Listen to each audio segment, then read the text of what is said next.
Assalamualaikum warahmatullahi wabarakatuh. Perkenalkan, nama saya Fania Sira dengan NIM 10404240008. Nah, di sini tuh saya akan menyampaikan materi cara membangun citra diri melalui komunikasi lisan yang efektif. Di sini tuh kenapa sih cara kita ngomong itu nentuin citra diri?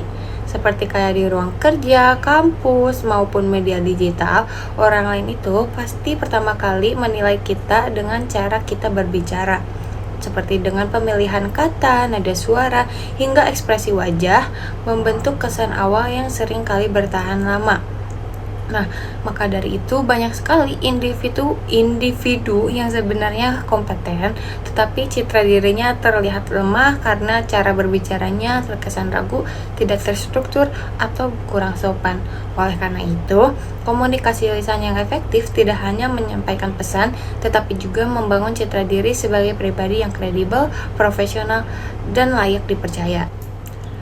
Lalu apa sih tujuannya dibuat materi ini? Nah, materi ini aku buat tujuannya untuk menjelaskan konsep citra diri dan komunikasi lisan yang efektif dengan cara menggambarkan hubungan antara keduanya dalam konteks profesional dan sosial, serta menyajikan strategi praktis untuk membangun citra diri positif melalui cara berbicara sehari-hari baik dalam situasi formal maupun non formal. Nah, pertama itu aku mau jelasin dari citra diri.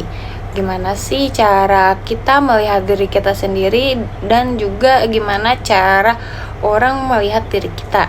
Kayak pasti banyak pertanyaan kayak siapa dia, apa yang bakal dia omongin, kenapa dia ngomongnya kayak gitu, gimana sih cara orang tuh lihat citra diri positif kita. Nah, citra diri sendiri memiliki arti yang dimana gambaran mengenai siapa diri kita yang terbentuk dari penilaian diri sendiri dan penilaian orang lain. Contohnya, citra diri yang positif muncul ketika individu melihat dirinya kompeten, bernilai, dan mampu berkontribusi.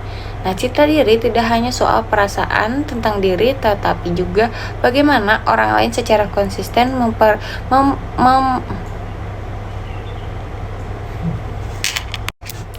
Nah, di sini tuh aku mau ngejelasin yang pertama yaitu citra diri. Nah, citra diri itu kayak gimana sih orang lain ngelihat kita dan gimana kita ngelihat diri kita sendiri. Nah, kayak pasti banyak pertanyaan kayak siapa dia, apa yang bakal dia omongin, kenapa dia ngomong kayak gitu, gimana sih cara orang lain tuh ngelihat citra diri positif kita. Nah, citra diri sendiri memiliki artian yang dimana siapa diri kita yang terbentuk dari penilaian diri sendiri dan penilaian orang lain. Nah, citra diri yang positif itu muncul ketika individu melihat dirinya kompeten, bernilai, dan mampu berkontribusi.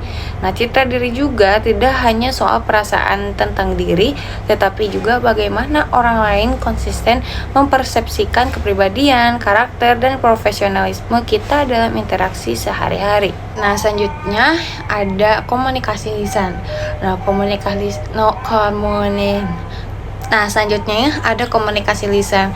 Komunikasi lisan itu bukan cuma ngomong, tapi juga cara bikin orang itu paham apa yang ingin kita omongkan. Secara general, komunikasi lisan memiliki arti penyampaian pesan melalui bahasa ujaran dalam percakapan, presentasi, wawancara, diskusi, maupun rapat. Nah, komunikasi lisan juga bisa disebut efektif ketika pendengar sudah memahami pesan sebagaimana yang dimaksud pembicara dan juga merespon secara tepat.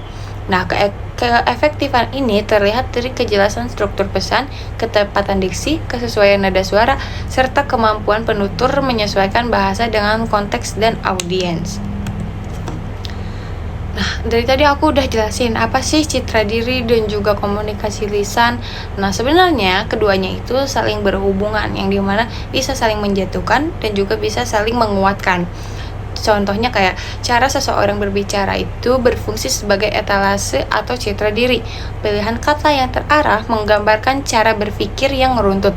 Nah, kalau nada suara yang mantap mencerminkan kepercayaan diri, sedangkan sikap mendengarkan yang serius memperlihatkan rasa hormat dan kedewasaan.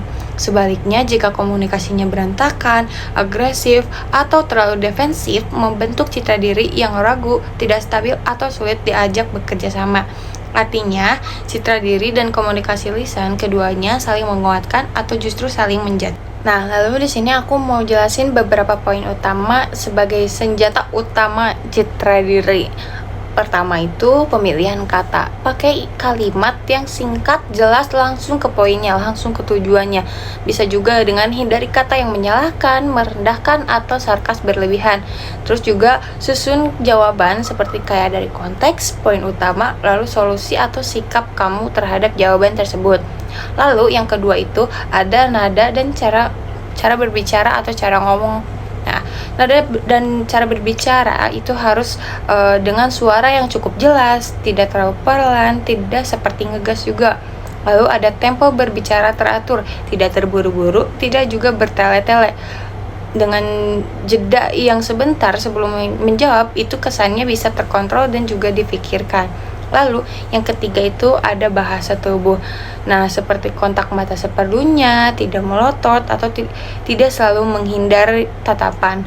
Lalu ada postur tubuh tegak, tidak menyandar lemas atau menutup diri. Yang ketiga itu ada ekspresi wajah tenang, senyum tipis saat perlu, bukan datar terus-menerus.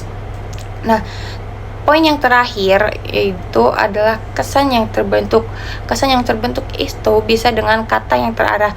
Nah, kata yang terarah itu bisa kelihatan kita lebih rapi dan juga pintar. Bisa juga dengan nada yang stabil. Dengan nada yang stabil bisa mencerminkan kita itu bahwa pribadi yang percaya diri. Lalu juga ada bahasa tubuh yang positif. Nah, dengan bahasa tubuh yang positif mencerminkan kita itu kelihatan dewasa dan enak diajak kerja bareng.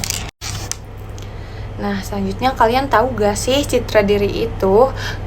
Citra diri yang kuat itu lahir dari kredibilitas, yang dimana audiens biasanya menilai kredibilitas dari 3 sisi utama.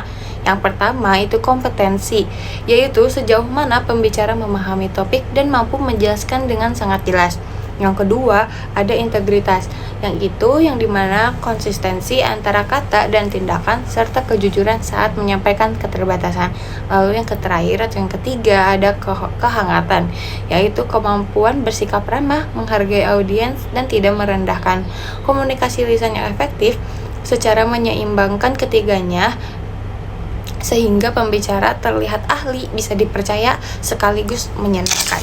Nah, selanjutnya itu ada langkah konkret biar ngomong lebih efektif. Yang pertama, kita harus bikin kerangka dulu, seperti nentuin pembuka, inti, poin, dan juga penutup. Nah, biasanya harusnya sih nulis 3 poin utama, jangan lebih biar enggak terpecah fokusnya. Lalu yang kedua bisa jawab dengan struktur simple, pakai pola kayak masalah, tindakan, lalu hasil. Contohnya kayak ada waktu ada X, saya lakukan Y, hasilnya Z.